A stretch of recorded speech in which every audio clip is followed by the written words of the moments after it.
நீங்கள் அதை வசனத்தை வாசிங்களேன், கரெக்டாக அதை சொல்ல முடியல.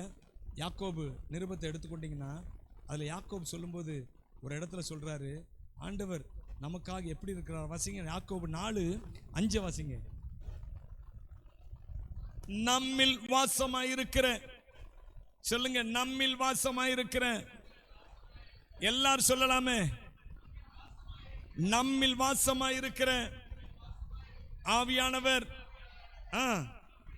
நம்மிடத்தில் வைராக்கிய வாஞ்சியா இருக்கிறார் என்று வேத வாக்கியம் வீணாய் சொல்லுகிறது என்று நினைக்கிறீர்களா? அல்லேலூயா. நம்ம கூட இருக்கிற ஆண்டவர் அவர் பெரியவர், அவர் வைராக்கியமா இருக்காரு அப்படின்னு சொல்லிட்டு போயிட்டே இருக்காத ஐயா. சொல்லுது, பைபிள் சொல்லுது, அப்படிதான் சொல்லுது. யாக்கோபு சொல்றாரு, வீணா சொல்லல, அது சத்தியமான உண்மை. ஆமென். உன்னை தொட்டா உன்னை தொடுபவன் என் கண்மணியை தொடுகிறான் என்றே. உன்னை தொடுபவன் என் கண்மணியை தொடுகிறான் என்றே.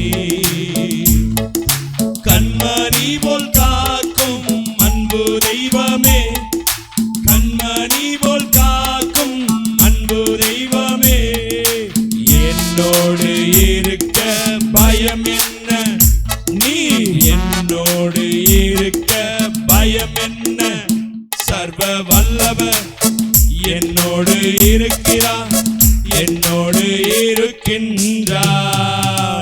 ஆயிரம் ஆயிரம் தூதர்களோடு என்னோடு இருக்கின்றார்.